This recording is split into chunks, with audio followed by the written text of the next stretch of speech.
Ya, selamat siang ya. Kita beda 1 jam nih sama Jakarta. Ya, selamat siang semua hodlers, walaupun calon-calon hodlers ya yang tergabung di komunitas Naya Indonesia nih. Ya, kebetulan akhirnya setelah mencoba beberapa kali, akhirnya kita bisa juga live nih ya Pak Dani ya. Betul sekali Pak. Habis setelah beberapa kali dicoba ya Pak ya? Masalah sinyal dan sebagainya. Ya mudah-mudahan sinyalnya tetap bagus nih ya. Amin. Karena amin, hari amin. ini kebetulan cuaca lagi bagus banget ini. Iya pas ya berarti Pak ya? Iya. Oke, silakan. Jadi mungkin Pak kita ya. langsung aja deh. Ya kita biasanya kan cuma lihat video saya tuh. Ya. Yang katanya kok agak lama ya, udah dibikin dari kapan, tapi baru baru disebarkan beberapa hari kemudian. Ya mohon maaf karena keterbatasan, jadi mau nggak mau, dan videonya lumayan besar ya. Jadi mau nggak mau harus nunggu saya balik dulu ke Jakarta. Itu baru bisa diproses oleh media. Nah, ini mudah-mudahan gambarnya lumayan ya. Mungkin Bapak Ibu bisa lihat yang di Telegram. Jelas ya Bapak Ibu ya, semua yang sedang melihat ya. Jelas sekali Pak. Jelas. Sangat jelas Pak. Sangat jelas, very clear ya. Pak. Ya. Nah, jadi ini sebenarnya apa yang sedang dilakukan oleh alat-alat yang ada di atas ini ada 2 operasi. Yang pertama, mereka membuang. Jadi mereka membuka dulu lapisan yang paling atas, yaitu overburden. Nah, overburden ini biasanya cuma tanah biasa ya. Nah, jadi cuma tanah biasa. Nah, kemudian kalau yang kita lihat ada Komatsu yang paling bawah. Nah, itu dia sedang melakukan ore getting. Jadi dia sedang mengambil ore, ya, nikel. Tapi itu nikel kadar rendah. Jadi biasanya kita itu sebut dengan limonit. Itu kadarnya masih rendah tuh. Nah, Pak Dani mungkin bisa lihat, Pak Dani ada garis tuh yang di bawah yang hijau-hijau.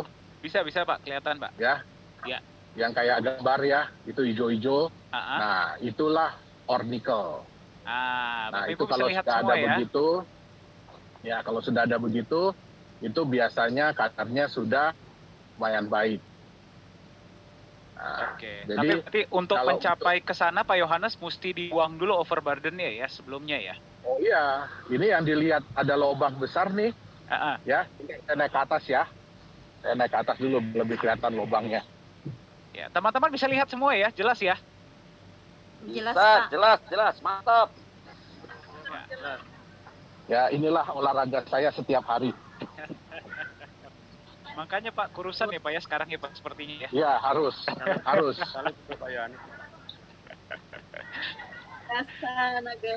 Nah, oke, ini kan kelihatan lubang besar ya. Wow, real Pak, real banget. Ya, silakan masuk semua. Kita datang, tiba-tiba udah ada seperti ini. Ya. Ya, tapi harus kita buka. Jadi harus kita apa ya istilahnya ya? Ya harus kita buka lah. Nah, awalnya itu ya seperti itu levelnya. Ya ada orang jalan mungkin kelihatan di atas. Kelihatan Pak. Ya, nah itu adalah level awal itu. Level tanah awal. Nah, kalau kita mau nambang, suka nggak suka, mau tidak mau, ya kita harus melakukan hal seperti ini. Jadi itu harus dibuka dulu. Itu kedalaman berapa meter Pak Yohanes? Sampai bawah? Jadi kalau dari atas sampai ke Komatsu, itu kurang lebih sekitar 6-7 meter. Dari atas sampai ke Komatsu saja ya, itu 6-7 meter? Ya, 6-7 meter. Nah, dari Komatsu sampai ke bawah, itu mungkin ada kelihatan kolam ya, kolam kecil ya. Iya. Nah, itu sekitar 15. Dari Komatsu ke bawah, itu 15 meter? Nah, kolam itu masih bisa kita sampai mungkin 10 sampai 15 meter lagi kita ambil. Oh, wow. Ya, tapi untuk bisa ngambil di situ, di dalam kolam itu, nah kenapa kita kerjain yang sebelah sini? Karena kita harus perbesar wilayah, kalau nggak kan kelihatan bahayanya ya. Iya, betul. Sebentar. Jangan sampai longsor. Ini ada yang terus sampai longsor. Betul, betul, betul. Nah, jadi yang di atas itu ada GCB yang di jalanan yang ada truk, dump truck. Nah, dia tugasnya adalah memindahkan overburden tadi, tanah tadi. Ya. Nah, kalau di Jakarta ini laku Pak Dani, tanah ini Pak Dani. Oh, tanahnya di Tapi Jakarta kalau- laku, Pak? Bisa dijual ya? Oh iya, buat nimbun laut itu nimbun pit. Oh iya, benar. Itu padahal overburden ya, Pak ya? Istilahnya quote and quote itu sampahnya ya padahal ya? Betul. Nah, ini adalah ore yang siap jual ini. Oh, ini adalah ore yang jual. siap jual. Betul, ini udah siap jual ini. Kemarin kita baru lakukan PSI, jadi pre-shipment inspection, dan hasilnya sih, kalau saya bilang, boleh bilang mungkin sangat memuaskan lah. Puji Tuhan, Alhamdulillah. Ya. Oh, jadi inilah ore nickel yang bisa dijual ya Pak Yohanes ya? Betul, ini adalah ore nickel. Bisa lihat Bapak Ibu? Nah, ya, jadi jadi jangan dianggap kayak apa batu bara gitu ya, hitam-hitam. Nah, ini adalah ore bebatuan nickel. gitu ya. Ternyata bebatuan Ya. nikel itu bentuknya tanah ya Pak ya? Bentuknya tanah. Ini mungkin saya coba lebih dekat. Nah, Bapak Ibu, inilah yang dijual dan bisa memberikan Anda profit sharing setiap bulan. Anda bisa lihat langsung ya sekarang ya produknya ya.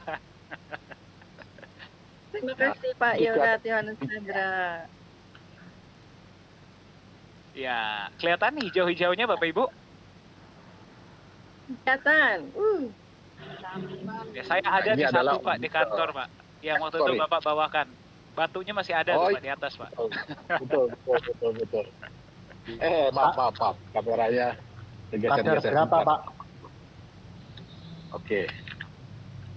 Ya, nah ini adalah ore nickel.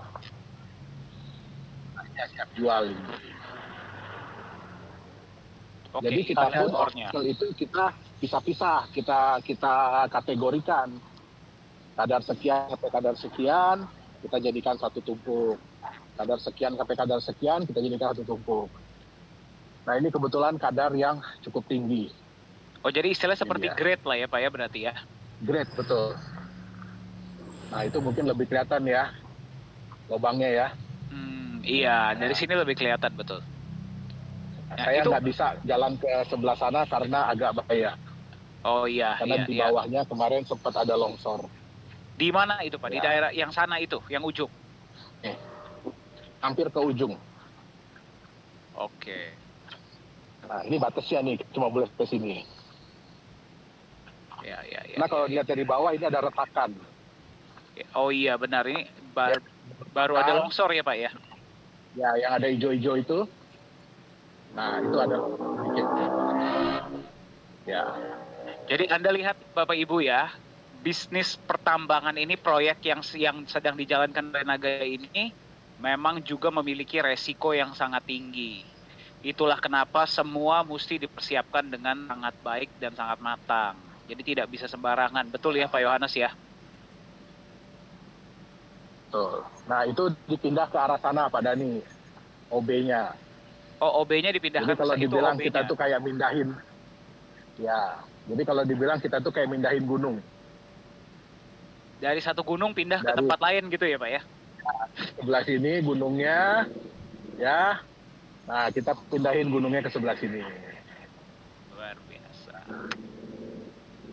Jadi ini adalah lokasi yang operasionalnya 100% dikerjakan oleh Nagaya. Oke. Lewat Nagaya Mineral Indonesia. Oke, Ya. sorry. Tadi ada suara dari mana? Stop. Saya mute dulu ya Bapak Ibu ya. Jadi nanti kalau ada mau pertanyaan mungkin setelah ini kita bisa bicara. Oke, silakan dilanjutkan Yohanes. Ya. Ya, jadi beginilah kegiatan saya sehari-hari ya di sini. Siapa yang mau lihat Nah, ini proyek karena kita sekarang sudah mau bergabung akhir tahun, BNHI. jadi juga harus agak ngebut produksinya. Oh iya, karena udah mau akhir tahun ya Pak ya. Udah mau akhir tahun, betul. Dan Pak, apakah Nanti kita udah- bisa nah, dari terlihatnya Pak Yohanes, apakah bisa kelihatan mana yang grade nikelnya paling baik atau segala macam Pak? Itu bisa kelihatan nggak sih Pak secara widthnya Pak? secara kasat mata bisa kelihatan, tapi tetap ya kita berpegang pada hasil tes. Oke, berarti tetap ada tes yang harus dilakukan ya untuk menentukan kadar itu ya. Oke, baik. Nah, Pak, ini Ya. pertanyaan nih, Pak. Ya, kan Wah, banyak itu- yang ada Ya. yang bilang nih, Pak, ya terutama dari teman-teman kita yang komunitas kripto ya, Pak ya. Banyak yang mengatakan bahwa bisnis pertambangan Bitcoin atau kripto itu bisa disamakan dengan bisnis pertambangan real, Pak. Apa komentar Bapak, Pak?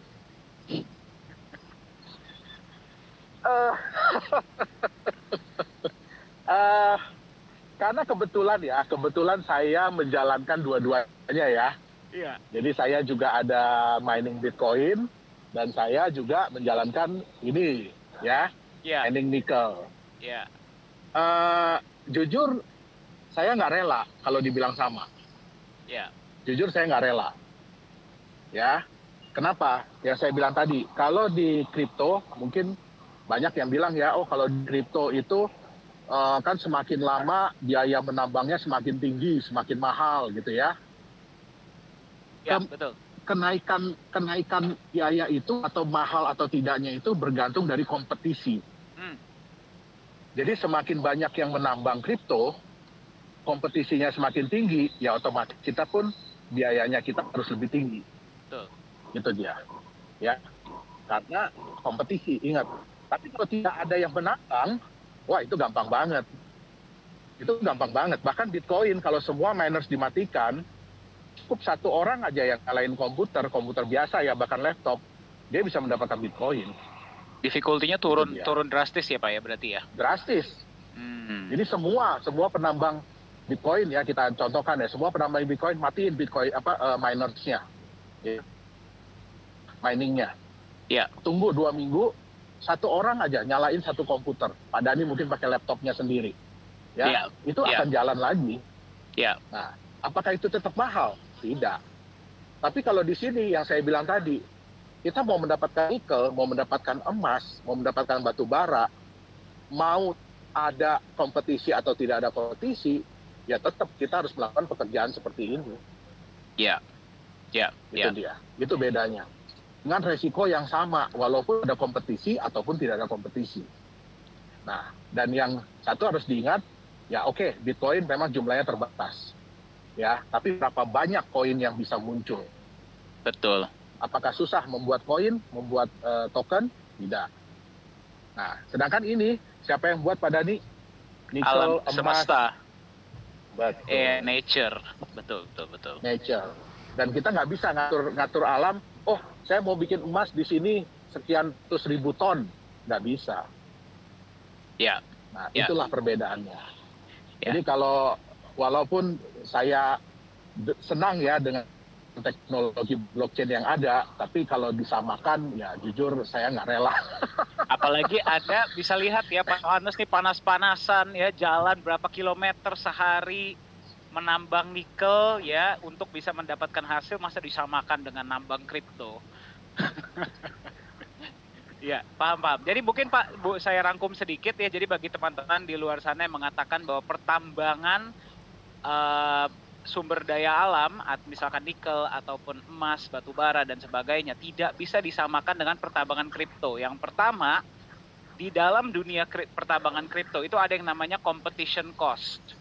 Competition cost itu berarti biaya mahal hanya gara-gara banyak yang melakukan. Kompetisinya tinggi.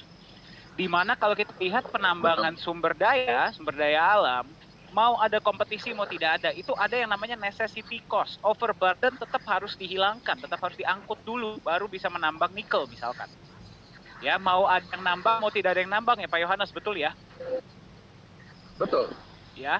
Mau kita ada kompetisi atau tidak, tetap harus. Tetap overburden tetap harus dihilangkan, tetap harus dites dulu kadarnya dan sebagainya. Itu yang pertama. Ya, yang kedua adalah memang kripto ini terbatas. Kalau memang mereka ini mengikuti kaidah kripto yang awal ya, yang benar ya. Tapi yang bisa bikin kripto berapa banyak? Sementara kembali kita ngomong sumber daya alam yang membuat bukan manusia. Ya, tapi adalah semesta. Pak, lebih luar biasa ya Pak ya kalau kita bisa minta sama alam gitu, saya mau nikelnya sekian gitu misalkan, bulan depan bisa nambah gitu kan, luar biasa ya. Oh, wah, pengen banget saya Pak Dhani. Saya bisa, itu mungkin mesti minta ke Tuhan Yang Maha Esa kali ya. Saya tidak bisa ya Pak ya. Ya, ya. Ini apa nih Pak yang sedang kita lihat nih Pak? Ini. Ya. Jadi Iya, Pak Yohanes masih bisa dengar saya Pak? Halo? Oh, itu lihat tuh lagi kerja tuh dump truknya. Ya, ini adalah overburden yang sedang dipindahkan ke dump truck ya Bapak Ibu ya. Anda bisa lihat ya. Pak Yohanes masih bisa dengar kita Pak? dibuang, dibuang. Masih. Oke. Masih Ya, dibuang. ini dipindahkan. Jadi ini dipindah ke sini overburdennya. Dipindahkan tuh, lagi numpuk. Ya, yang hijau-hijau ini adalah yang namanya nikel Bapak Ibu. Overburden itu Wah, ini sampah betul. ya Ini teman-teman. or. Dan ini Kadar rendah. dibuang. Oke. Ini Ya, ore yang ini kadar kadar rendah ya rendah. Pak ya? Ya, ini biasanya kita pakai nanti untuk kan kita ada stockpile ya, di mana kita akan narok yang seperti ini nih. Ya, kita akan narok yang seperti ini. Nah, ini biasanya di bawahnya kita bikin karpet dulu, jadi kita alas. Oke. Dengan ore yang kadar rendah. Itu dia, supaya nggak terkontaminasi dengan tanah. Oke, jadi yang kadar rendah itu digunakan sebagai alas ya Pak ya, agar yang kadar Betul. rendah atau tinggi tidak terkontaminasi dengan tanah. Betul. Nah, ini apa nih Pak yang lagi kita lihat nih Pak? Yang barusan tuh Pak. Yang mana? Yang Yang itu, ini? iya. Ini sama, ini kadar rendah. Oh itu juga kadar rendah. Ya, makanya kita pisah. Kita pisah dari Oh ini yang kadar kita tinggi ya pisah. Pak ya? Ya, ini kadar tinggi. Nanti ini kita mau bikin stockpile. Ya, kita mau bikin tempat untuk naruh stok kita. Nah, jangan kita taruh di sini nanti untuk kita bikin karpet. Oke, baik. Bapak Ibu masih bisa melihat ya? Masih bisa melihat gambarnya jelas ya? Jelas. Nanti pada nih, ayo. Semua Mantap. masuk DNHI. Lihat tuh. Masih terhubung. Ini ada berapa peserta sekarang? Saya nggak bisa ngelihat lagi, saya belum bisa cek nih. 6 orang. Oke, mantap. Pak Yohanes masih terhubung Pak? Ya, Masih terhubung ya. masih terhubung Pak. Berarti mudah-mudahan. Pak. Nah, itu yang membantu kita pada nih supaya bisa terhubung. Mungkin kelihatan kali ya? Iya, Ada tiang. iya, kelihatan Pak. Ya. Saya dengar wifi-nya digantung di sana, Pak. Betul ya Pak? Ya. Kita korbankan dia. Jadi Bapak Ibu, untuk bisa Mudah-mudahan. ada live streaming ini, pengorbanan Pak Yohanes untuk Anda itu sangat luar biasa ya. Karena sinyal di sana pun tidak gampang untuk bisa mendapatkan sinyal ini. Terbukti ya Pak Yunias ya, berapa kali kita coba gagal terus ya Pak ya?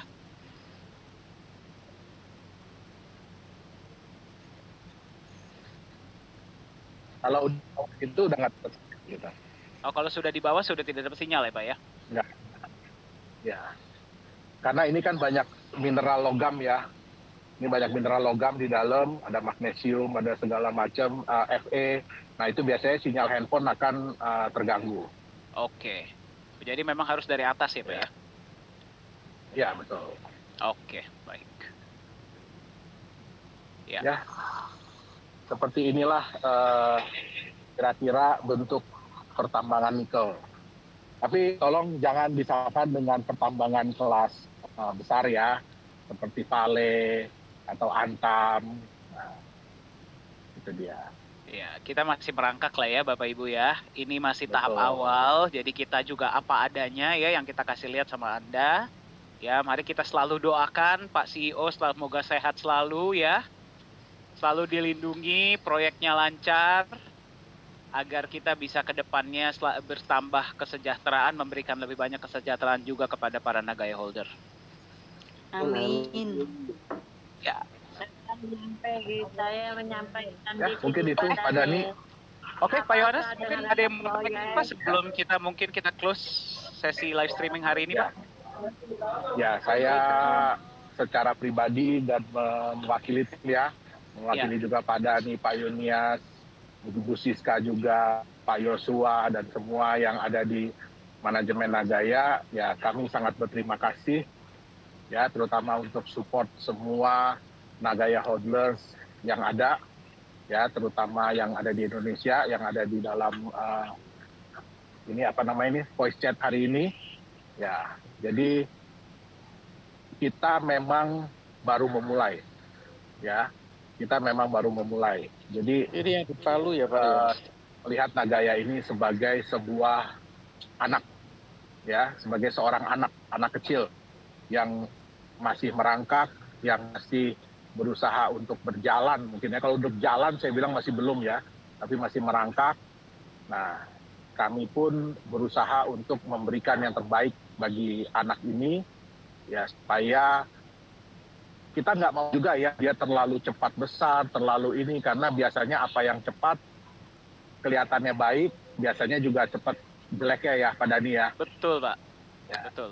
Kita bisa lihat beberapa perusahaan-perusahaan startup, ya mungkin Bapak Ibu ada yang sudah baca, bahwa contohnya, saya lupa sebut nama ya, banyak kan perusahaan-perusahaan startup besar yang sekarang sudah mulai mengurangi karyawan, mengefisiensi dan segala macam, padahal kelihatannya mereka pada waktu mulai, wah boom gitu ya, wah kayaknya fenomenal banget gitu. Nah, tapi baru berapa tahun berjalan, tapi sudah mulai kelihatan bahwa mereka harus perampingan karyawan, harus segala macam. Nah, kita juga nggak mau yang seperti itu. Kita mau Nagaya ini menjadi anak yang kokoh, yang tegar ya, yang kuat menghadapi segala macam cobaan. Ya, memang dia belum sempurna. Kalau saya sendiri juga bilang Nagaya ini jauh dari sempurna. Ya, tapi kita butuh waktu dan kita pun butuh support dari semua orang. Kenapa? Karena Nagaya ini bisa berjalan bukan karena manajemen saja, tapi karena dukungan dari semua pihak. Ya, pertama juga dari Nagaya Hodler. Ya, jadi banyak juga hal yang belum bisa kita jalankan, banyak juga hal yang belum bisa kita perlihatkan, tetapi saya yakin ya ke depannya akan lebih banyak hal yang bisa kita perlihatkan ya Pak Dhani ya kepada semua orang, Ya. tunjukkan siapa sih Nagaya ini, apa sih Nagaya ini, ya kan, kemana sih arah dan tujuan dari Nagaya ini. Ya, saya secara pribadi Nagaya ini adalah sudah seperti anak saya sendiri. Ya, tentu saja tidak pernah ada orang tua yang mau merusak anaknya, betul nggak? Betul. Tidak pernah ada orang tua yang mau menyusahkan anaknya. Tidak ada orang tua juga yang mau anaknya jadi jelek. Nah, jadi saya sangat-sangat berterima kasih untuk semua support, ya, baik dari manajemen yang lain, ya kan, baik juga dari ini juga dari Akarmas, karena terus terang kita banyak terbantu, ya, karena untuk memulai seperti ini kalau nggak ada koneksi nggak gampang Pak Dhani. Betul. Kalau kita mau mulai usaha seperti itu. Nah, jadi saya juga sangat berterima kasih juga, ya, ke keluarga juga saya berterima kasih. Nah, kenapa? Karena mau mensupport ide dan gagasan saya ini, ya. Nah, dan kepada Nagaya Hodlers yang ada. Jadi ingat bahwa Nagaya ini diciptakan kan sebagai aset besok, atau sebagai aset minggu depan, atau sebagai aset bulan depan, kan. Kita buat Nagaya ini sebagai aset masa depan, aset yang nantinya bisa juga kita teruskan ya kepada keturunan-keturunan kita berikutnya, gitu dia. Amin. Jadi bukan cuma kita nikmatin sesaat, bukan cuma kita rasakan sesaat, habis itu hilang. Nah, itu bukan tujuan saya dalam menciptakan Nagaya ini. Gitu dia. Amin. Amin. Amin. Mungkin itu aja sih yang saya sampaikan. Jadi, terima kasih banyak untuk semua bagi yang sudah diberikan ke Nagaya. Terima kasih Pak Yohanes. Mungkin boleh Pak kameranya dipinkan ke yang depan Pak, iya, jadi lupa. teman-teman bisa melihat Bapak. Oh iya. Oke. Boleh ngeliat saya, Pak. Iya dong. Jadi Bapak Ibu Iya. juga bisa lihat ya, langsung CEO kita sedang bekerja, lihat ya. Beliau ini bukan CEO yang hanya nunggu ya, nyuruh-nyuruh, beliau turun langsung ke lapangan dan kerja untuk Anda semua Bapak Ibu ya. Jadi sekali lagi Pak Yohanes, terima kasih banyak Pak ya. Sehat selalu Pak. Semoga lancar semua di sana. Amin. Ya, dan kita selalu Sehat doakan selalu, Pak semoga Yohanes. proyek diberkati Pak, agar kita bisa menjadi berkat untuk lebih banyak orang Pak. Amin. Amin. Amin. Amin. Ya. Oke, Pak Yohanes, terima kasih. Selamat bekerja kembali, Pak.